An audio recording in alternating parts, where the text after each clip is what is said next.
આપણે બધા સાથે જોડાઈએ છીએ સુધી બેઠેલા હોલમાં બધા એક અવાજે બોલે ત્યારે એમ લાગે કે અહીંયા બધા આપણે એક સાથે છીએ.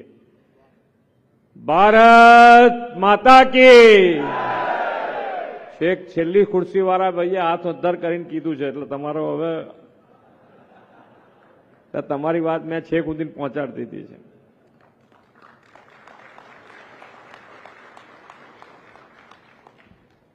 વિકાસ સંકલ્પ સભાના આજના કાર્યક્રમમાં આપણી સૌની સાથે મંચ ઉપર ઉપસ્થિત મારા સાથી મંત્રી શ્રી તિકમભાઈ છાંગા, શ્રી કાંતિભાઈ અમૃતિયા, મારા સાથી ધારાસભ્ય શ્રીમતી માલતીબેન મહેશ્વરી, શ્રી વિરેન્દ્રસિંહ જાડેજા, કચ્છ જિલ્લા ભાજપ પ્રમુખ શ્રી દેવજીભાઈ વરચંદ, જિલ્લા ભાજપ મહામંત્રી શ્રી ધવલભાઈ આચાર્ય, પૂર્વ સાંસદ શ્રી પૂનમબેન જાટ, જિલ્લા ઉપપ્રમુખ શ્રી મશૂરભાઈ રબારી, શ્રી મૂળજીભાઈ મયાત્રા, જિલ્લા ભાજપ મંત્રી શ્રીમતી રૂપલબેન દેસાઈ, શ્રીમતી કંચનબેન વાઘેલા, ભારતીય જનતા પાર્ટીના પ્રવક્તા શ્રી મંજીભાઈ આહિર, ગાંધીધામ તાલુકા ભાજપ પ્રભારી શ્રીમતી અશોકાબેન ભટ્ટ, ગાંધીધામ શહેર ભાજપ પ્રભારી શ્રી ઉમેશભાઈ સોની, ગાંધીધામ શહેર ભાજપ પ્રમુખ શ્રી વિજયભાઈ પરમાર, ગાંધીધામ તાલુકા ભાજપ પ્રમુખ શ્રી દેવેન્દ્રસિંહ જાડેજા, અંજાર તાલુકા ભાજપ પ્રમુખ શ્રી બાબુભાઈ હેઠવડિયા, આમંત્રિત સર્વે મહાનુભાવો, પ્રેસ મીડિયાના મિત્રો, સૌને મારા નમસ્કાર. ઇલેક્શન અને ઇલેક્શન આવે એટલે જાત જાતની વાતો સાંભળવા મળે. એની અંદર તમારે તમારી મક્કમતા બતાડવાની હોય. તમે સાચું શું છે એ તમને તમારી પોતાની જાણકારીમાં હોય જ છે, પણ ઘણી વખતે નાની મોટી મુશ્કેલી આપણી સામે હોય, ક્યાંક નાનો મોટો રોડ તૂટ્યો હોય, ક્યાંક ગટર ઉભરાતી હોય, અને ગટર ઉભરાવતી હોય ને 15 દાડા રિપેર ના થયું અને જો વોટિંગનો સમય આવ્યો તો શું કરો? એટલે એના ઉપર એ રિપેર થઈ જશે, પણ જે વોટ આપ્યો છે એ જો ખોટો આવી ગયો તો કેટલા વર્ષ ચાલે? 5 વર્ષ. એટલે તમારે 5 વર્ષ જે તમે ડેવલપમેન્ટ કચ્છનું જોયું છે, કચ્છ કઈ રીતે રાજકીય રીતે ગણો, ભૌગોલિક રીતે ગણો, તો બધાએથી જેને કહેવાય કે ગુજરાતથી અને ગુજરાત પ્રદેશથી જાણે છૂટો છેડ એક બાજુનો છેડો હોય એ રીતે એની અવગણના જ કરવામાં આવ્યા કરી. અને તમે બધા અહીંયા બેઠેલાને ખ્યાલ છે કે ભાઈ શું હતું, કેવી પરિસ્થિતિ હતી. ડેવલપમેન્ટ કરવું છે તો પણ ના થઈ શકે એવી પોઝિશનમાં કચ્છ બેઠું હતું. ને એમાંય પછી ધરતીકંપ આવે એ પછી તો બધાને એમ લાગ્યું કે હવે આ કચ્છ તો ગયું, હવે આ કચ્છ બેઠું થવું બહુ મુશ્કેલ છે.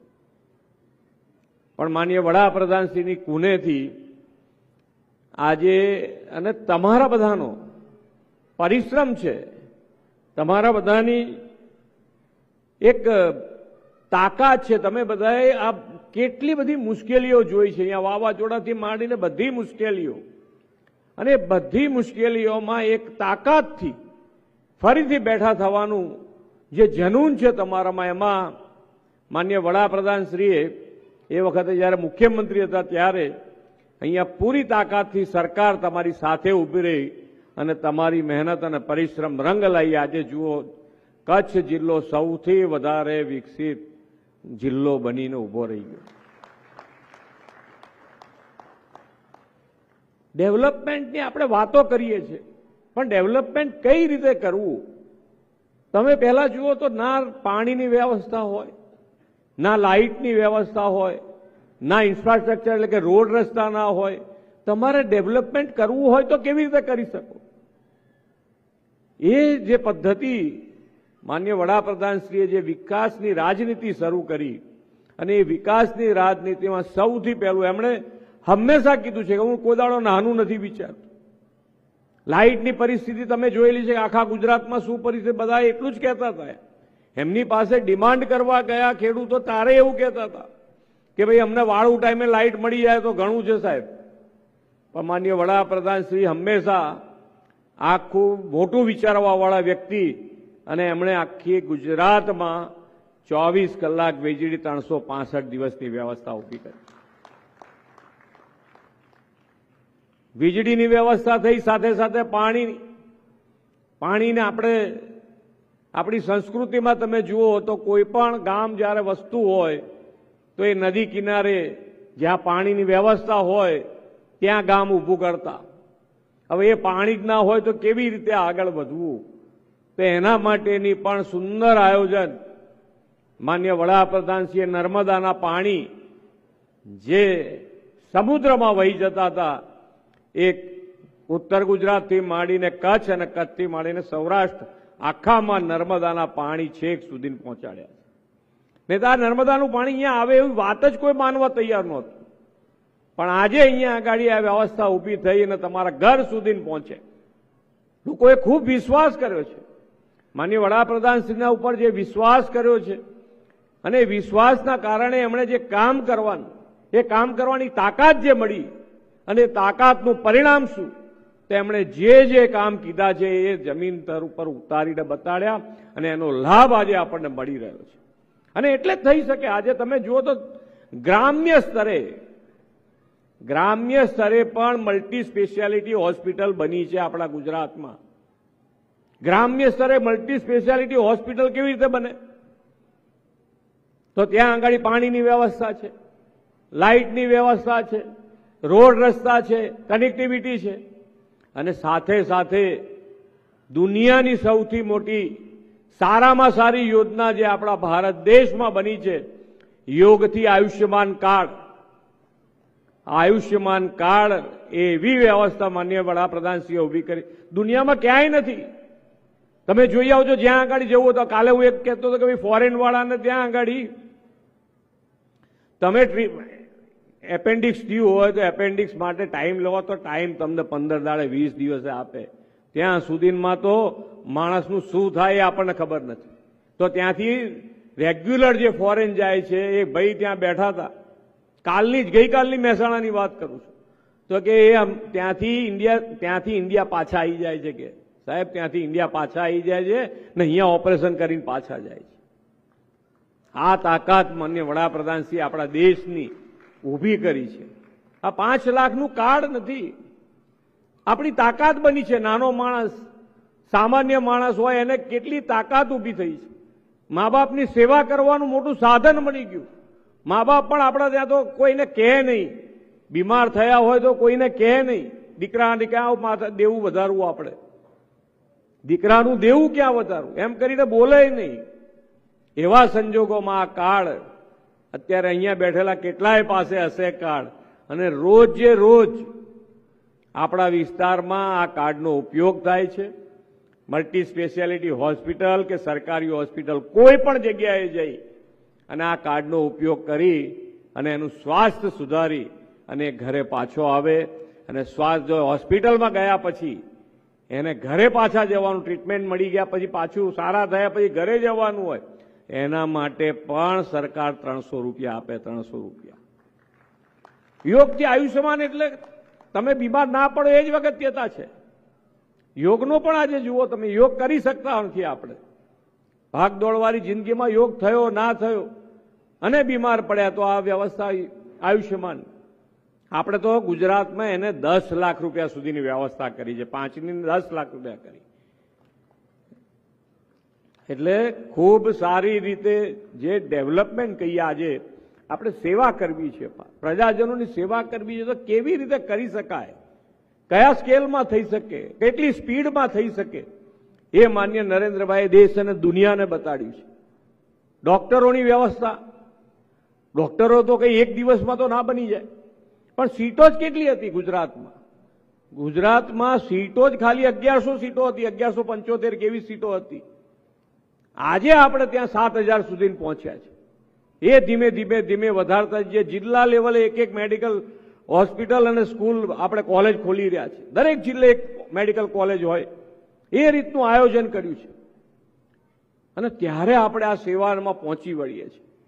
દરેકે દરેક જગ્યાએ, દરેક હોસ્પિટલ, નાના નાના મેડિકલ સેન્ટરો ઉપર પણ ડોક્ટરની વ્યવસ્થા પૂરતી હોય. આજે પણ ક્યાંક ને ક્યાંક બૂમો આવતી હશે, પણ હવે 2 વર્ષમાં એટલા ડોક્ટરો આપણને મળવાના છે કે આપણા ત્યાં હવે ડોક્ટરોની કમી ક્યાંય નહીં મળે. કોઈ પણ સેન્ટર ઉપર ફૂલ ડોક્ટરો મળશે.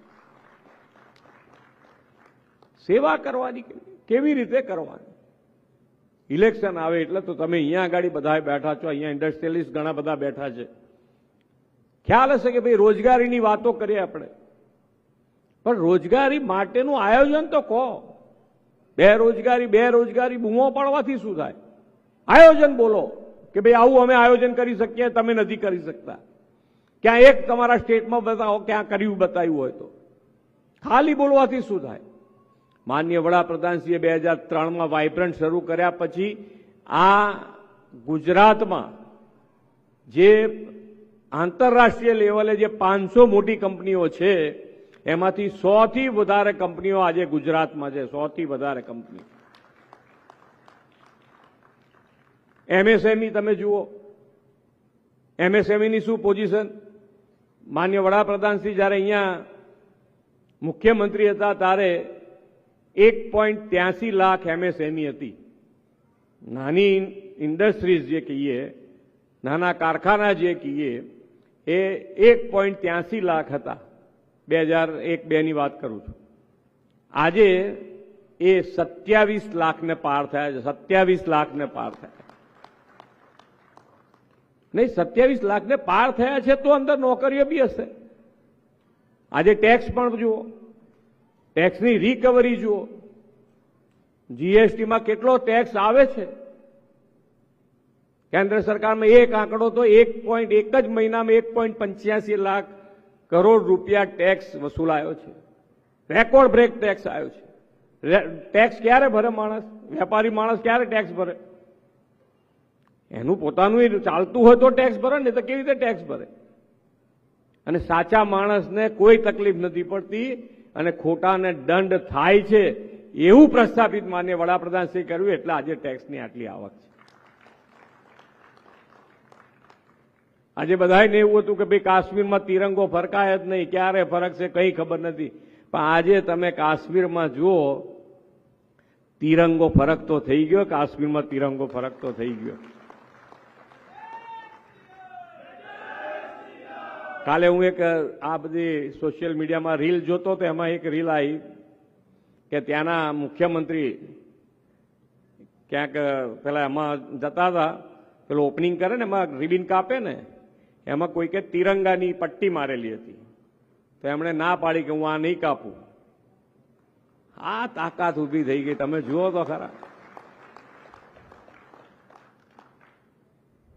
માનીય અમિતભાઈ એક વખત હું સાંભળતો હતો આવી જ રીતે એમનું ત્યાં આગળ પ્રવચન હતું તો કે ભાઈ તમે કાશ્મીરમાં કેમ તમે આ 370ની કલમ દૂર કરીને કરશો શું એમ? તો કે અમે યુવાનોને પથ્થરની જગ્યાએ હાથમાં લેપટોપ આપવા માંગીએ છીએ એટલે આ કરી રહ્યા.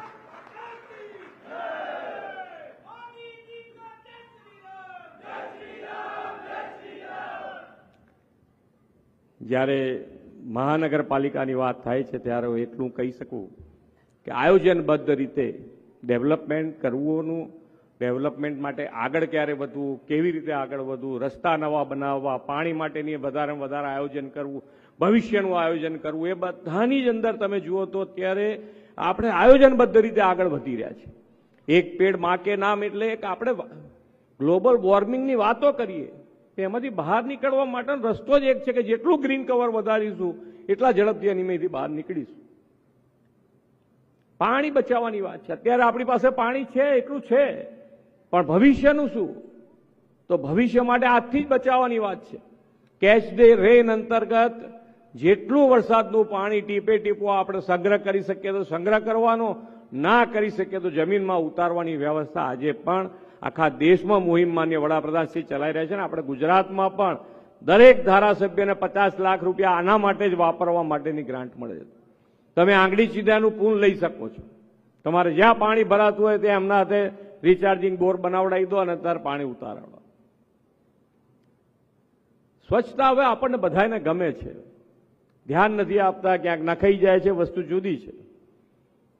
પણ સ્વચ્છતા માટે તો બધાએ પોતે જ સ્વભાવ બનાવવો પડે. ક્યાંક નાની મોટી વસ્તુ આપણે રસ્તામાં પડી હોય ને આપણે ઉપાડીએ એટલે આપણી પાછળ કેટલાય જણ ઉપાડતા થઈ જાય. અને સ્વચ્છતાનો આગ્રહ નહીં, દુરાગ્રહ રાખવો જ પડે ભાઈ. બધાને હવે ગમે જ છે. આપણે ગ્લોબલી, તમારું કચ્છ તો ગ્લોબલ જ થઈ ગયું છે આખું. અહીંયા ફોરેનર કેટલાય રોજે રોજ આવે છે અને જાય છે. એટલે તમારે એને ચોખ્ખું રાખવું જ પડે. મહાનગરપાલિકા બનાવી છે. મહાનગરપાલિકાનો ફાયદો પહેલા જ વર્ષે થયો. તમને સમજી લો કે પહેલા 100 કરોડનું બજેટ હતું નગરપાલિકા વખતે, મહાનગરપાલિકા થઈ ગઈ એટલે 608 કરોડનું બજેટ થઈ ગયું. હજુ ડબલ એન્જિન સરકારની તો ગ્રાન્ટો બાકી. આ તો ખાલી કોર્પોરેશનનું બજેટ છે. એટલે તમે આયોજનબદ્ધ રીતે તમારા બાગ બગીચા બનાવવા, ગટરની લાઈન નાખવી, વરસાદી પાણીની લાઈન નાખવી, જે તમે આયોજન કરો એ બધા જ આયોજનો ખૂબ સારી રીતે પૂરા થવાના છે. પણ જ્યારે વાતો થતી હોય ત્યારે બધાય, મેં કીધું એમ કે નાની મોટી ક્યાંક મુશ્કેલી હોય, કોઈ ભૂલ થઈ હોય, તે બધી જ વસ્તુ આપણે કરી શકાય. પાછળથી પણ એને કઈ ફરિયાદ કરી શકાય. અમે સાંભળવા માટે તૈયાર છીએ, બધું છે. પણ વોટ આપતી વખતે તો એક જ વસ્તુ હોય કે ભાઈ જે આપણે જોયું છે, આપણે અનુભવ્યું છે, આપણે જેનો લાભ લઈ રહ્યા છીએ. આ વિકસિત ભારતની વાત એમને નથી થતી. વિકસિત ભારતની એટલે આપણે માનનીય વડાપ્રધાનશ્રીનો સંકલ્પ છે કે આપણે નાનામાં નાના માણસને, છેવાડાના માણસને પણ મુખ્ય ધારામાં લાવવા માટેનો પ્રયત્ન કર્યો છે. સરકારી યોજના જેટલી બની છે એટલી, એ બધાનો લાભ નાનામાં નાના માણસ સુધી આપણે પહોંચાડ્યો છે. સરકાર એમાં ઇનિશિયેટિવ લીધું છે. સેચ્યુરેશનનો વિચાર માન્ય નરેન્દ્રભાઈ આપે. 100% જેને મળવા પાત્ર હોય એને 100% મળવી જ જોઈએ દરેક યોજનાનો લાભ.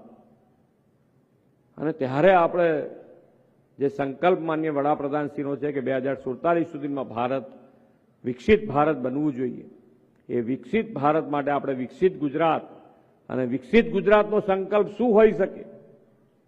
તો કે ભાઈ આપણે બધા સાથે રહેવું પડે, સાથે આગળ વધવું પડે.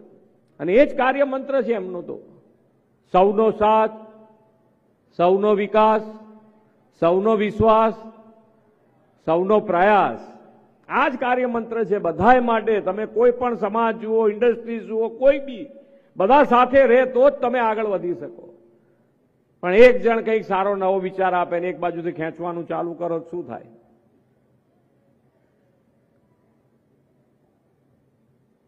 અને ગુજરાત સરકાર અને જે માન્ય વડાપ્રધાનશ્રીએ મજબૂત પાયો ફાઇનાન્શિયલી નાખ્યો છે, એ મજબૂત પાયા ઉપર આજે ગુજરાત આગળ વધી રહ્યું છે.